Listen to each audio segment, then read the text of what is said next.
I want to talk about the molds and the undercarriages on a borderline machine. Your borderline PR Sting, the borderline RE500, and the tygar machine are all the same. If you run a Little Bubba or a Curb Mate or some of the other machines, their molds are going to be different. They're going to bolt up differently. Some of them don't even have an undercarriage. It's a totally different process. So for those of you that run a different machine that are not sure on how this works, I'm going to go ahead and show you. This is the mold that we would use, a simple slant style curb, and that is going to slip into the undercarriage. Now your undercarriage is always on the machine, right? This is bolted up to the machine. It's a 6x4 square. So if you were going to do a block style curb like this, you wouldn't put a mold in there because this is the mold. So it's always on the machine. Now, if you want to change the shape, all you have to do is you're going to go ahead and slide that right into the undercarriage. This does not need to be bolted in. On the new machines, we have pegs that will hold it in.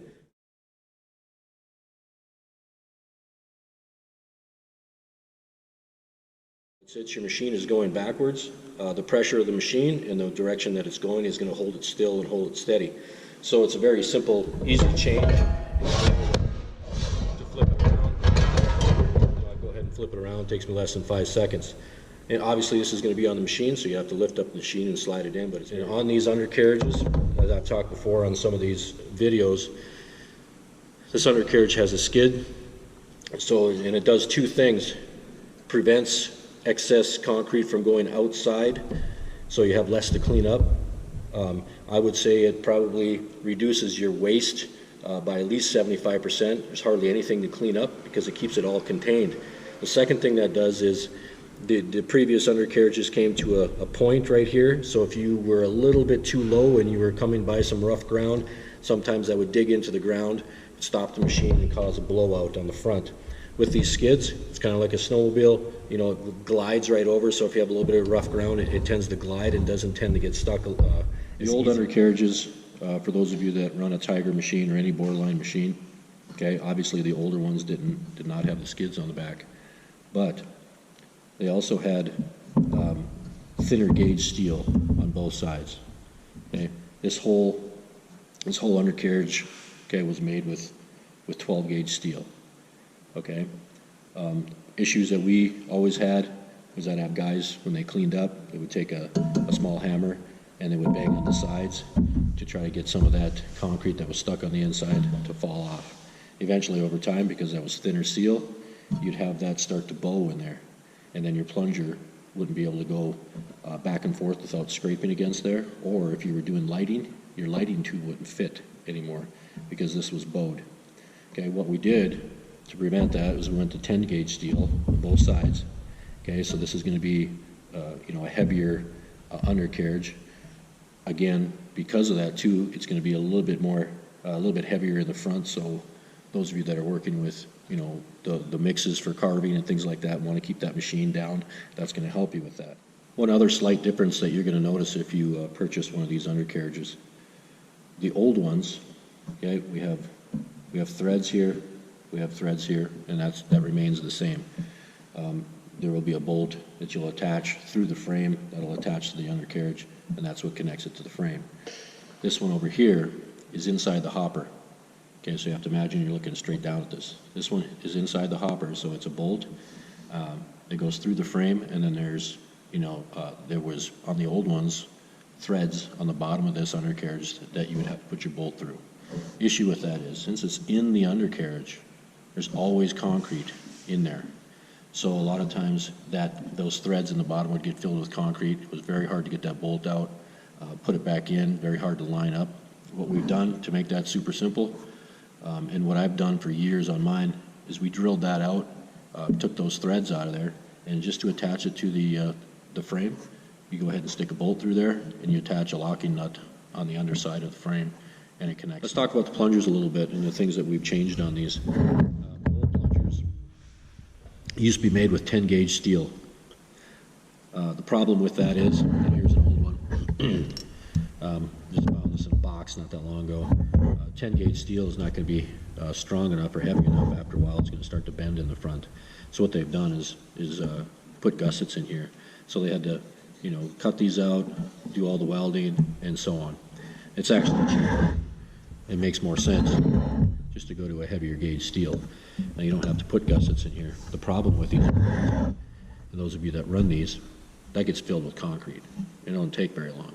Every single job there's going to be concrete in there. If you don't clean it off after every one, the next time that you start working again, a big chunk of that could come off, could get stuck in your track system. The second thing we've done with this is we made the plunger slightly wider. It's actually about a half-inch wider than the original plungers that were designed for these machines. If we go back to this one again, and I set this one in the undercarriage, you can see there's quite a bit of play on either side here. I'm going to say close to a half-inch on either side. What that does is obviously it's going to leave waste on the side. There's more of a chance to get waste out underneath, and it's just less of a push. Okay, so what we've done, we made that wider, so the tolerances in there are a lot tighter. Okay, so you're going to have a better push. Because of that, for those of you that are familiar with these undercarriages on your machines, this right here where you put the bolt in to attach that to the frame, the threads used to be on the inside. Okay, the issue now is those threads, as they came out, is too close to the plunger won't slide by. So we've had to modify this to have the threads on the outside so we can fit this wider plunger in there. The next thing we changed on this is typically when you got an older plunger, such as this one, you notice that the bolt to attach it to the track, the post on the track and trolley, is almost centered. So what you had to do is you had to push that this plunger a long ways onto the post so you could connect that and attach it. The problem is then you're pushing your plungers a lot farther back and it won't get that forward push. So what we've done, and this one's actually an older one, the new ones that are getting powder coated actually right now, that bolt is even farther up. We've moved this whole post back here. What that's going to allow you to do is to put this right at the end of your post, attach it, so you can get the front face of this to get as close to your mold as possible without touching it. And that's going to get you the best push. So all that concrete is going to go underneath and fill in there, and you're not going to have waste left over on the top, which is going to prevent bridging. And that's the biggest issue with this. All of these, the shape of this, the height of the front face, how far forward it is, how wide it is in the undercarriage, all those things put together will eliminate bridging, unless you throw in huge amounts of concrete each time and you're just trying to get it plugged. But that's just, you can see from our videos that we very, very rarely have anything bridge. And that's, speeds up production, makes you more money because you can get done quicker. The rear of the stroke comes all the way back to this plate, and the front of the stroke will be less than an 1/8 inch away from the mold. Okay? You want that plunger to be as far forward as possible till it's almost touching. The farther forward it goes, the more concrete it's going to push, and the biggest thing is the less bridging that you're going to have. If you have a gap here, okay, you look at your plunger as it's going back and forth. If it does this and it's this far from the front, all this concrete here is getting left, and it starts to build up and it ends up bridging.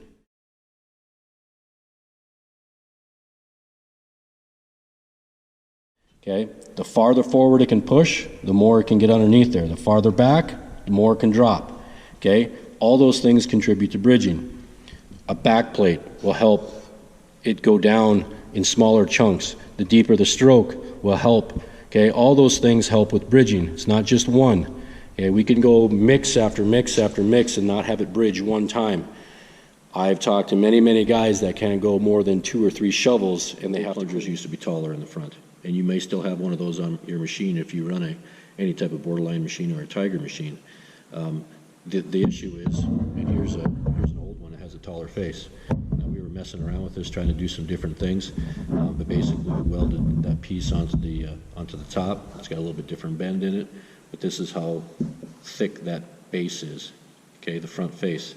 Now, that works fantastic on, if you're doing square curb, because as that plunger is coming back and forth, there's a gap here.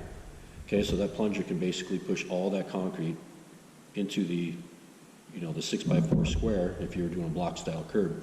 The problem is that when you're doing an angle curb and you put that mold in there, okay, now that plunger is above the lip right there. And we have guys with issues, and I had issues with this too, is where that concrete would not push underneath there, and you would have voids in the top side of your curb. So guys would run mixes, and they would have to take concrete, put it on the top of the curb, and trowel it in because the plunger wasn't filling that in. Now, by adjusting that, okay, you're able to get a push where that concrete is going to go from under and fill up. Okay, so you'll never have a problem with voids on the top of the curb anymore with this plunger. The faster we can make it, doesn't technically have to be faster, it just needs to be more efficient. Okay, if you don't have to dig and do all that all day long, I've seen videos where there's a separate guy standing there with a shovel, and that's all he does is just constantly dig, and the other person shovels it in. That's not efficient. I'm sorry, if you got to hire a guy just to sit there and dig into your machine, okay, you're losing money. Okay, so all of these things that we've done here is to try to make, our machine faster, more efficient, and in turn, you're going to make more money.